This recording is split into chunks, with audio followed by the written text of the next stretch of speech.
Hello, everyone.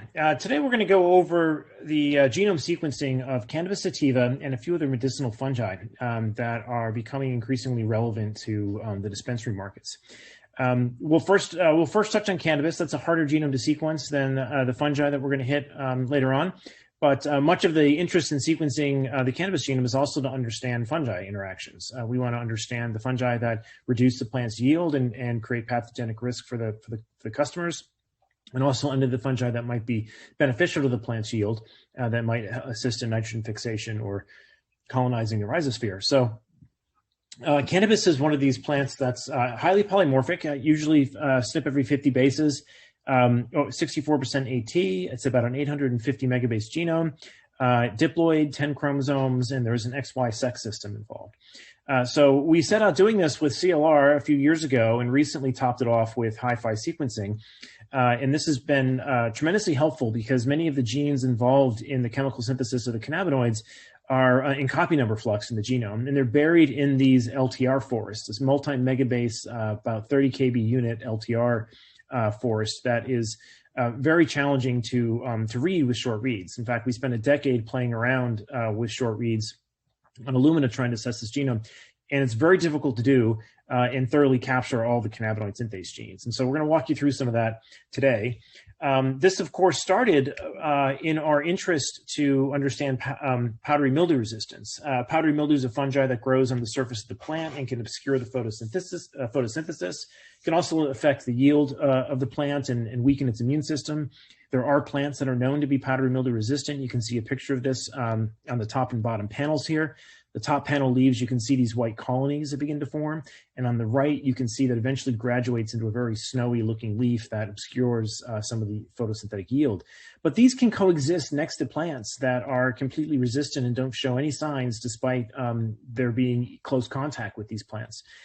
So this got us thinking what's involved in this. There are some suggestions as to what might be involved in this by studying hops. The hops field has been looking at powdery mildew resistance for some time. And so we began by sequencing these genomes, and a lot of this data is actually public now in bioRxiv and other places. So I'm going to quickly skim through some of the sequencing statistics so we can spend some time on the pathways. But there's a bioRxiv print of ours that is that's out that has these assemblies, including many CLR assemblies, and those mapped with another 40 genomes of Illumina data. So we've since decorated the annotations of these genomes with lots of other hemp and cannabis lines sequenced with shorter reads, and those shorter reads are much more useful when you have a reference that sorts out all these copy number changes. There's been a great review on many of the genomes that are public. I encourage people to go see in the upper right here, this recent advances in cannabis sativa genomics research. This Hergobin work has thoroughly gone over the different BUSCO scores and N50s, and that's a really good summary of what's going on in the field. So the assemblies that we got from the CLR process out of PacBio a few years ago gave us wonderful assemblies. Some of the best assemblies that have ever been published came off of these things. It's largely a function of us trying to tackle this system later than other groups. Other groups started on this when the read lengths were in the 5 kb range, and we were fortunate to come late and apply 20 to 30 kb CLR reads on this. So this gave us N50s that were north of a megabase, some as high as 3.4 megabases. We did do a trio, and this trio actually has parents that are siblings, so they're somewhat related. You can see the respective assemblies that have resulted. The male genomes are much larger because the Y chromosome is in fact the largest chromosome in the genome, somewhere it's probably around 85 to 90 megabases. On top of that, you can see we did some different things deduplicating this data. When I say deduplicating, is after you perform an assembly like this, there could be multiple haplotigs that are diverged enough such that they end up as unique contigs as opposed to a collapsed haploid version of the assembly. This is a process known as purge haplotigs that helps separate these out. Well, we did that on the father and the daughter. We didn't do that in the father and the daughter. And you can see there's a much higher duplication rate in those genomes, and the genomes are a little bit elevated in size as a result of this. In the mother, we did go about trying to deduplicate the data using purge haplotigs, and that does bring the duplicated BUSCO scores down quite a bit, but you can see we also lose some of the completeness in the process. So the process of untangling and unzipping this genome is still an ongoing effort to do it in such a way where you don't suffer any loss in the BUSCO genes. So to try to address this problem, we circled back and resequenced the mother with HiFi. And that came out to a 5.2 megabase assembly, much better assembly. And there's some actually really interesting features in this assembly in that we can see the telomeres now very clearly, which we couldn't see before. Those things I think get tangled up in the CLR assemblies. And yes, we can get the BUSCO scores up to 97.4 if we don't do any deduplication of the data, but if you do any the duplication, at least that we tried, with utilizing the assemblers at hand, did leave us with some loss of some BUSCO genes in the process. So, at the moment, we're using a collage of some of these genomes where we have the mother's genome and we tack on the Y chromosome to it. And we're leaving the HiFi assembly at the moment is still being annotated. Most of the annotations are done on the CLR assemblies, but nevertheless, it's a good composite set of data that we can use to begin to assemble a pangenome. Speaking of pangenomes, we did take HiCanoe and assemble these as well, and we're able to compare those HiCanoe. And HiCanoe, you feed it HiFi data. We're able to compare those to the CLR assemblies, and we get very good linearity between the Jamaican lion genome over here, where we have tacked on the Y, and you can see some of the artifacts of there's a pseudo-autosomal region on the Y that is very similar to the X, which is what I think you're seeing up here. And then in the we've compared that to the HiCanoe reference versus the CLR reference with the Y tacked on from the father. And then you can also see that against CS10, which is another great assembly that's an NCBI. It's done a little bit earlier than ours, so it has shorter reads, and the contigs didn't, I think it's still in the 750 kb and 50 range. But it's a different cultivar that's missing some key regions we want in the reference. It is a type 3, meaning it only makes CBD. So we don't have a lot of information on the THC synthesis pathway, and it's also missing a Y chromosome, the largest chromosome in the genome. So it's a handy reference, but it's one of many in a pangenome process. And then you can see the daughter against the mother and the father against the mother and the daughter against the father here. But the assemblies are very congruent between one another, and this pangenome is starting to shape up quite nicely. You can use tools like Circos to map these to one another. There's CS10 on the left and Jamaican line on the right, and you can see there's a lot of collinearity and synteny, and there's a couple differences, and we're still in the process of understanding if those differences are in fact biologically real or some assembly artifacts that could be going on between the genomes. Some of the telomeres, we were kind of shocked that we would find 30 and 40 kb telomeres popping out of this data. It's really fascinating to see those types of repeat structures fully resolved. And they're very difficult to see in the shorter read assemblies. In fact, sometimes our terminal telomeres that we have in our assembly are occasionally, I think in chromosome 5, are mapping internally to other references in the CS10 reference. That may in fact be an order and orientation problem in previous references, because usually internal telomeric repeats aren't that large. So there may still be some challenges with some of the existing assemblies that are in NCBI, and we're hoping the HiFi data will come and clean this up like it has on many of the human genome references. I'm not going to spend much time on the microsatellites. Those do get cleaner with HiFi, and it's very important for the Y chromosome. The Y chromosome has 82% repeat content and has like 3 times the density of SSR, so it's very difficult to sequence, very LTR rich. There has been HiFi done on these as well. Our HiFi data, if we take that and utilize it to try to run Hi-C maps against the other references, they build these nice pictures. And there's HiFi, the other folks submitting these have also run some HiFi of their own, and they have nice Hi-C contact maps as well. There's another JL, not Jamaican lion, which is the reference that we're working on, but there's another one, a strain named JL, coming out of China right now, but just be aware that it's not the same as what we're doing, and those can often get confused.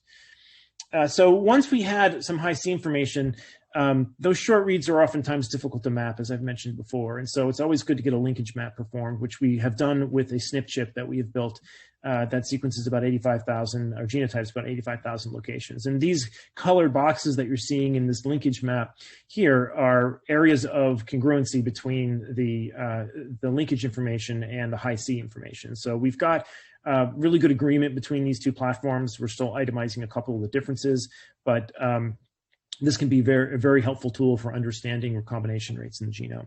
This work was done in collaboration with Oregon CBD and Eurofins. This is the paper that I mentioned earlier that recently published from the Herboten group, and it has many of the references that are in NCBI. About half of them are generated by Medicinal Genomics. The ChemDog line and the LA Confidential, or all those Jamaican lions, were done in Beverly, Mass. And the ChemDog and the LA Confidential were done with shorter read technologies. ChemDog was on Illumina back in 2011. LA Confidential was in 2011 with 600 base pair 454. So even back then, we recognized we needed longer reads. We had to wait almost 9 years for them to get accurate enough with PacBio for it to really make an affordable and a large difference. So what are some of these bar graphs you're seeing here? Well, you can see the genomes that have the least missing content are the Jamaican line references. And that I think is a testimony to the PacBio sequencing data. Now, there is a larger amount of duplicated genes in these genomes because we haven't aggressively deduplicated them, with the exception of the mother line here, which we have deduplicated somewhat aggressively. But our opinion on this is we would rather have complete genomes with duplication than ones that are incomplete, perfectly purged. Because we do not want to lose gene content. And so while a lot of these other genomes are deemed references, this one in particular is probably the most utilized in NCBI, it is missing many more genes than Jamaican lion. They did a great job deduplicating it, but it does come with more fragmented genes and more missing genes. We have been leaving those duplicated contigs in because we think when you're mapping short read Illumina data, you'd rather have the two diverged copies present in the reference so the reads go to the right places than trying to condense those into a single representation or a haploid representation. It's better to take a pan-genome approach, if you will, and leave some of that duplicated content in because your reads need to get recruited to those very similar locations. So we've gone with this approach, working off of these three genomes primarily. And I think that'll become a little more evident when you see what this stuff looks like with the Illumina sequencing that we're doing. I mean, one thing that's very clear from this paper is the vast majority of the cannabinoid synthase genes that people are studying here are the ones with these longer names on them. And those are Jamaican lion cannabinoid synthase genes. So we're finding more of them in the Jamaican lion reference. And I think that's a testimony to the CLR data and the PacBio data actually resolving these repeat structures, discovering more of these unique genes and not collapsing them so we can properly map Illumina data to them going forward. This is a collection of all the cannabinoid synthase genes they found amongst all the genomes that were in NCBI. And there's a large contribution of those from the more complete references. You can map a lot of the SNP data against this, I should say the Illumina data against this, and derive SNPs. So this is 58 million SNPs that we found mapping the 40 Illumina genomes against the Jamaican lion mother reference. And you can see Jamaican lion here is in the center where the variation goes down quite a bit. And that makes sense because all of its siblings down here are also sequenced. And its siblings, of course, are going to be more closely related and should have fewer SNPs. But as you move into the hemp lines, you can see we end up getting into the 14 to 15 million numbers of SNPs per genome. And that's higher in the hemp lines than it is in the drug type. So the Jamaican lion reference seems to be more drug type than it is hemp, even though it is a type 2 plant. It makes both CBD and THC, but it's not a very long and stalky hemp plant. It's more of a fat flowering plant that you'd expect in the drug types. This data actually resonates with what we're seeing from the phenotypes of the plant and what it's more similar to in terms of phenotypes. Okay, so let's get into copy number variation here. There are lots of copy number variations on what we're looking at over here on the left are all the cannabinoid synthase genes that we have in the Jamaican lion genome. There's a couple other genes that are on the same contigs that are coming along for the ride in this. And what you can see is the Jamaican lion references here are purple, which is sort of your average ploidy that you'd expect. And the red and blue are either duplications or deletions that exist in the genome. So one very obvious pattern we see here is this inactive THC synthase, which is actually now known to be cannabichromine synthase, different cannabinoid than you hear in the news. It does have pharmaceutical properties, but you can see that it's in fact in copy number flux in many of the hemp lines, and it's missing in some of the drug type lines.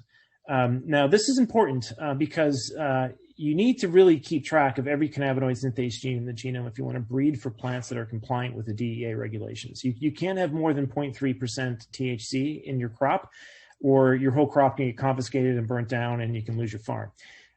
So this comes with criminal negligence charges if you don't get this right. So it's very important that you have plants that don't go above 0.3% THC. Now, that's not, you cannot get that by just tracking THC synthase, which is a single gene way up here up top. CBD and THC synthase are some of the most interesting ones that we have in the genome because they're known to make CBD and THC. However, what is now known after you clone these genes into yeast is that they're not pure enzymes and that they're a little promiscuous. CBD synthase makes a 20-to-1 ratio of CBD to THC. So even if your THC synthase gene is knocked out and you only have a CBD synthase gene, you're not guaranteed to be clean of 0.3% THC levels. All right. So all of these other cannabinoid synthase genes, we suspect also leak. They haven't all been cloned yet. And so this is still a bit of a hypothesis, but they have very high sequence identity. They're functional and some of them are expressed. So we suspect they could be contributing to basal levels of THC synthase or THC synthase activity. And that can follow up your compliance. So understanding the actual copy number of these things is really important. So down here are 40 genomes. Here are all of the different synthase genes. What I have down here in yellow are a handful of other genes that are co-deleted when this cannabichromine deletion occurs. This cannabichromine deletion is actually 2 megabases long, and it contains some of these genes down here. So many farmers are trying to breed to knock out this cassette, because if they knock out this cassette, there's one more cassette of many THC synthase-like genes that could be leaking. And if it's gone, then there's less of them they have to worry about. However, we have to pay attention to what these genes do in the process. On the right are a handful of 3 different types of genes. Kitinases, which are antifungal. TLPs, which is a thaumatin-like protein, which is a glucanase, also antifungal, opens up fungal cell walls. And then MLO, which is a loci that was derived from hops. Hops makes a mildew susceptibility locus, which is of importance. So tracking the copy number of these led us to some very interesting things that we're going to touch on at the end of this. This is perhaps the most important region that many people are tracking for THC and CBD synthase. This is known as the bidi allele, and it looks as if it is a copy number, predominantly a copy number variation in the genome, where the plants can either have a fully functional copy of THC synthase and lack a CBD synthase, in which case they're a type 1 plants, type 1, type 2, type 3. Type 2 plants make a mixture of both, like Jamaican lime. They make both CBD and THC, and type 3 plants make only CBD. And you can see the presence or absence of this gene dictates what's going on. Now that's 95, maybe 99% of the story. There's some rare point mutations we have found that can also play a role in this picture.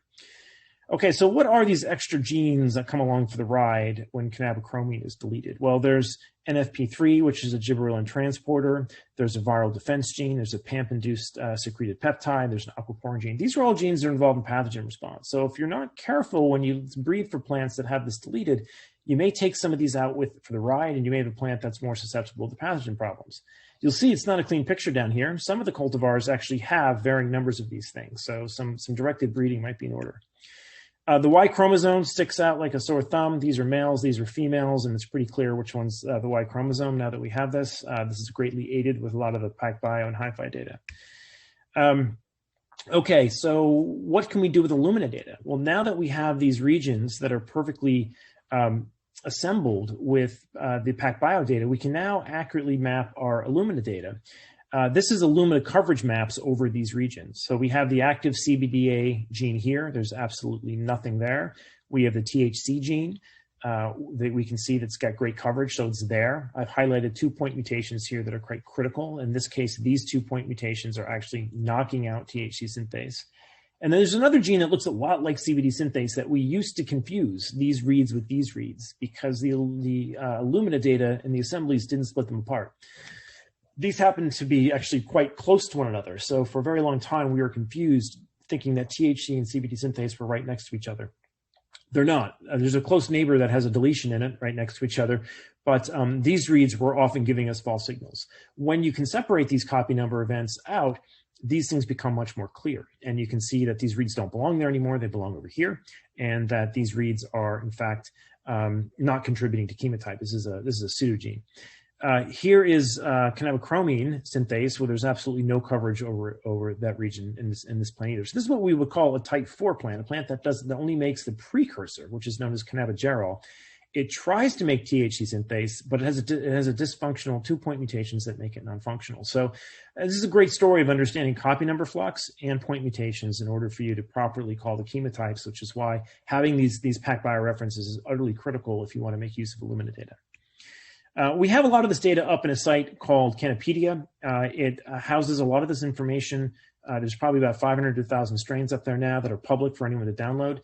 And there's a blockchain registration for these things that's in place to help with intellectual property rights and breeders' rights. There's a phylogenetic tree, so this can help give you information about what it's related to, what to breed it with. There is a list of all of the other plants and how distant they are. The distance can be very important for plant patents. Plant patents are over clonal propagated plants, so they would have to be on top of one another to be eligible for being identical according to a plant patent. Plant utility patents and PVPs are quite different. Those are more diverged plants, and there's probably less relevance for those with this data set. However, these tools can be used as a defensive prior art tool to demonstrate a born-on date of the particular strain so that you don't get submarined by a patent that comes out on your strain later. To help facilitate this, we scan this against as much public data as we can get our hands on to also look if there's any overlapping regions with our sequencing panel and with their data so that we can call whether it's truly unique. And then there's some blockchain information here that just hashes and stashes the data. Now, we don't put all the sequence data in the blockchain. It doesn't fit, but we do put a hash of the VCF file in there that can give you a proof or a born-on date that's independent of our company. If we disappear, that still sits in a distributed ledger that you can access with your information. Okay, so this just gives you a look at what these things, what the different types of plants look like with Illumina data. And you can see up here, this is a type 1 plant, which makes all THC. We have no CBD gene. We have a THC gene and its inactive partner. Type 2 plants have all three here. Type 3 plants that only make CBD have a CBD gene here. No coverage over THC and no coverage over the CBD gene. And then the type 4 plants don't have any of these things. Sometimes you can have an active THC gene with point mutations, however, that we have found. But generally, the trend we see is that all three of them are knocked out. So we went to build a SNP chip, as I mentioned earlier, to do that genetic map. And that SNP chip, we were somewhat doubting we'd be able to resolve this complexity with the SNP chip. And so what we did is we hyper-tiled these regions with lots of assays so we could have a better look at this data. The Y chromosome is very easy. When you tile the Y chromosome, we put 3.3 thousand markers across the Y chromosome. And what you're seeing is the females don't have any signal on these markers, and the males do have signals on these markers. And your sample of interest here is in gray, and you can see that's superimposed on top of all of these markers behaving. Few in the middle here that don't behave, and that could be some differences between the Y chromosome. But most of the Y chromosomes are in fact lit up. That tells us it's a male. Over here, it shows you what a female is actually going to look like when all of the signal is lagging like this. This is negative in the RFU scale. We actually have, we know that this is in fact a female. All right, so that's easy. That's shooting fish in a barrel, big chromosome, lots of markers. What do we do with THC synthase? This is a 2 kb gene or under 1.6 kb gene, but we tiled all around it, and you can see what happens when it's THC positive is you end up with signal on top of the line, and when it's negative, you have signal below the line, and that's how we discern whether the THC synthase gene is present. And the trend follows with CBC and CBD as well. We can clearly see things that are CBD negative and CBD positive, likewise with CBC. So the SNP chip is actually working quite well for something we didn't expect to get out of it. There's a lot of other things we did expect to get out of it. We threw on 12,000 markers that are within genes that have SNP BFS scores of 5. So they're very damaging mutations amongst all of these genes. And then we also threw in 3.3 thousand across the Y. We hypertiled those genes that I just went over.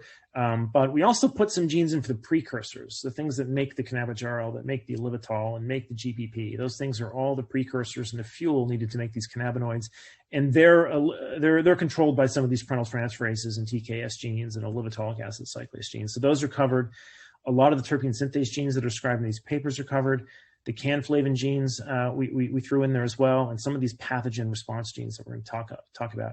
We do have 6,500 markers that are consistent with the sequencing assay that we're using on Illumina, so you can intersect the data from the chip with the data from the StrainSeq SureSelect panel that we have.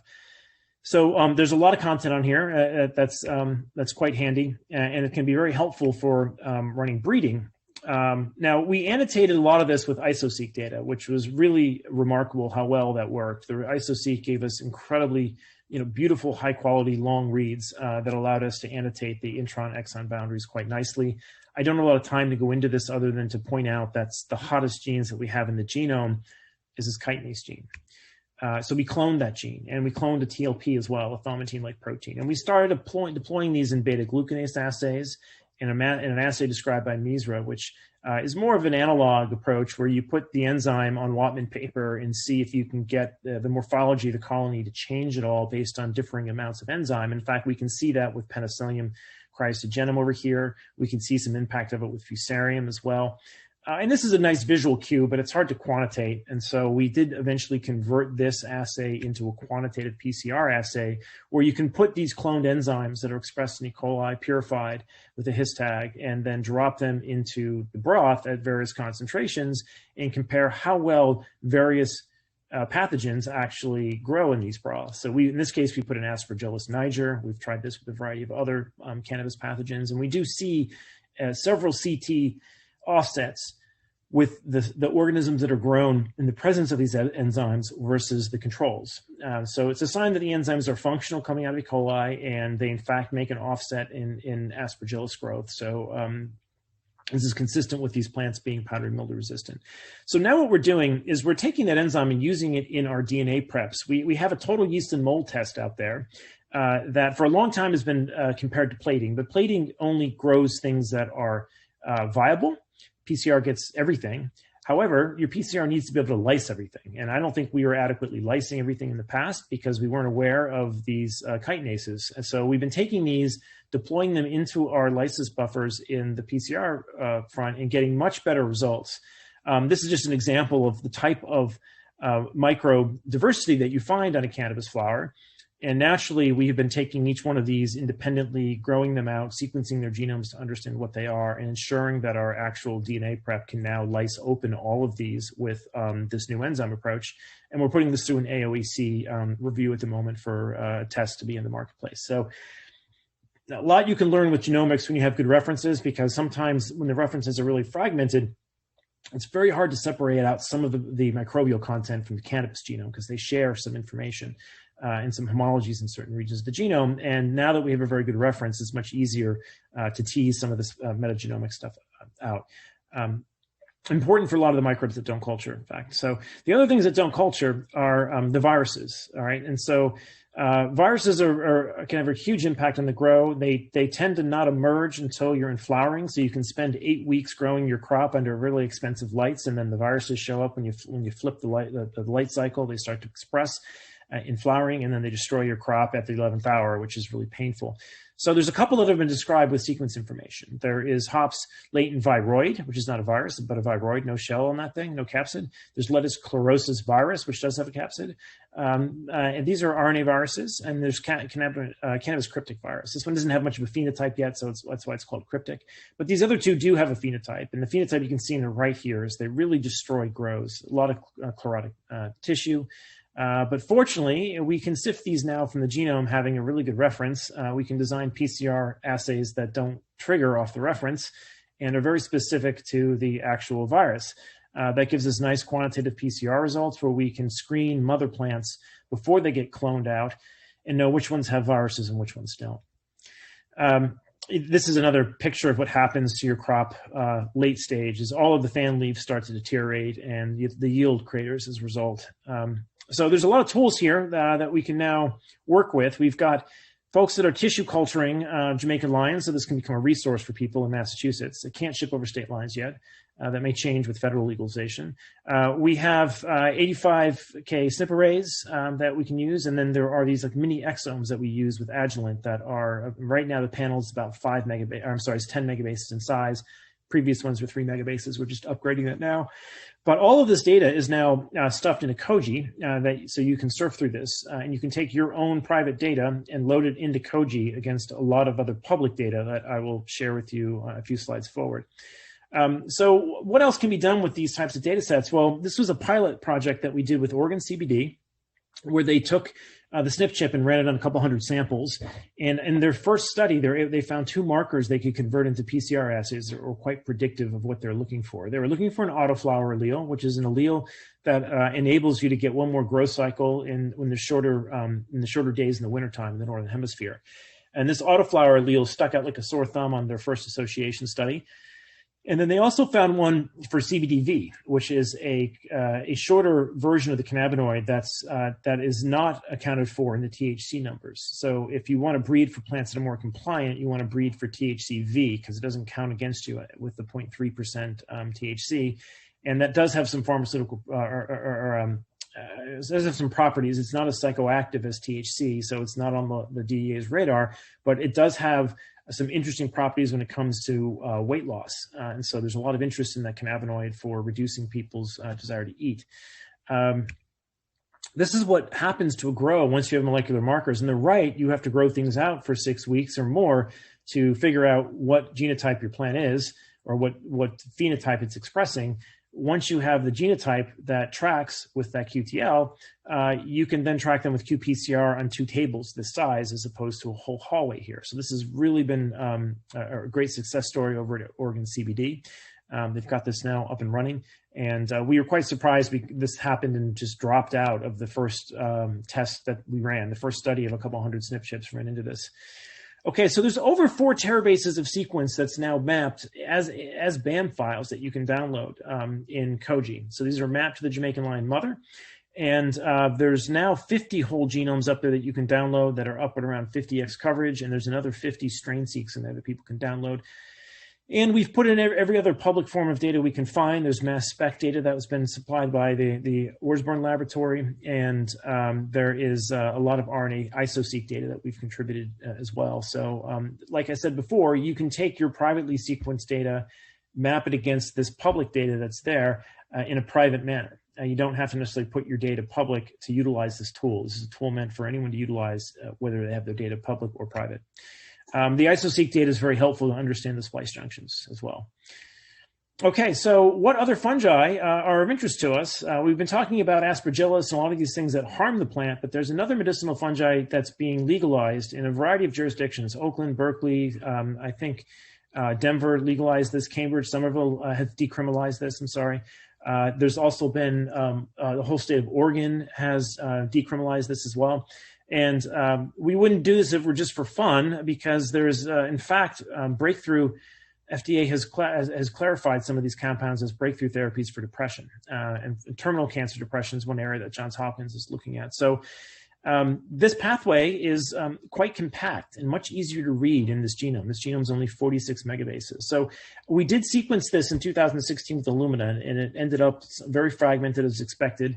Recently, some other groups have jumped on this and even broken down the entire pathway. And there's some great papers out there from the Spencer Torrens lab, from the Reynolds laboratory. I think there's a variety of others that have contributed to the horizontal gene transfer of this data. So I apologize for not having this figure properly referenced. It's from their work, not ours. But this is an important pathway that involves a handful of genes that makes a diversity of compounds. Everyone's probably familiar with psilocybin, which is the phosphorylated version of this compound, but psilocin is missing that phosphate group. And you can even find baeocystine and originacin in here, which have varying degrees of methyl groups on those R's, on this R group here. And that changes the psychoactivity of the compound and some of the pharmaceutical properties of the compound. So they are all different branch points in this pathway. So understanding each of these genes is really critical. And this was actually decoded by groups prior to us who figured out that these cassettes look like they're horizontally moved around in many fungi. And it's not just psilocybe cubensis who makes these compounds, but you can find it in cyanesins and a variety of other psilocybe or psilocybe genuses out there. So we sequenced one down here, I think you'll find cyanosins compared to the HiFi reference that we generated from a strain that's embarrassingly known as penis envy. This is a strain that's known to make twice the amount of psilocybin. There is also a couple of others that we've put into NCBI, known as Golden Teacher and B+. So they have just as creative names as you find in the cannabis industry for these strains, but they are all quite different. And you can see some of the scatter plots down here between the HiFi reference and what's in the JGI database and what we've sequenced before, and even more distant lines like cyanosins down here that are that have the genomes a little bit more broken up. But this cassette here is what's important, and it does vary a little bit going species to species. But just to give you some color as to what these look like, if you were to assemble this with Illumina, you get the assembly graph here on the right, which is quite a knot. And when you do this with HiFi, it turns into almost a picture-perfect set of long contigs. So the N50s on here are much better on the HiFi set. We're up at 3.3 megabase N50s. It's only in like 32 contigs compared to the thousands of contigs that we're getting before. And the N50s down here without the scaffolds are really at like 44 KB. The Busco scores are a little bit better, but this is actually pretty good with Illumina alone, actually. 96.9% is remarkable from Illumina assembly, but it does get more complete as you move to HiFi data. And of course, managing only 32 or 33 contigs is preferred. So this is what you can see when you begin to resolve these regions. Is you can see the PMB reference that we have up here actually has a very different region compared to the other genomes. This here is the N-methyltransferase gene. This is the gene that's involved in putting some methyl groups in the molecule, which aids in its psychoactivity. There is a very subtle change in the last exon of this gene in the reference genome. And all of the other Illumina data mapped to it has a 4.6 kb deletion here. And there's an insertion in the reference. We don't know what this means biologically other than it's right in the pathway. And it may be playing a role in why there's a higher psilocybin expression in that we see inside of the reference genome. So this is an interesting artifact, and we're also tracking all of the variants that we're finding inside these genes and the copy number, because we do think there's some unique genes that are actually in the reference genome that don't seem to be in some of the other Illumina-generated assemblies. So I want to thank a lot of the people involved in this. It took a lot of work. We've got blockchain experts that are helping out in managing the data notarization that we have on Canopedia. There's a lot of help that was from PacBio on this. Oregon CBD should be on this sheet as well. They helped do the HiFi sequencing for the cubensis genome. New England Biolabs has been very instrumental in getting a lot of those 40 genomes done. Phase Genomics was helpful for pinning together some of those HiC maps. We've worked closely with Agilent on a lot of the SureSelect work. We didn't touch on it today, but we have been doing work with Icon Chemical and Arbor. And of course, Eurofins has been helping us with the SNP chips. So it does, in fact, take a village. And if they're not mentioned on here, I want to particularly point out Seth Crawford's work that went into this, and Aaron Tripp, who are up at Oregon CBD, who helped us with the not only the SNP chip evaluation, but also the cubensis reference building. So, and with that, I will leave it for questions. Thank you.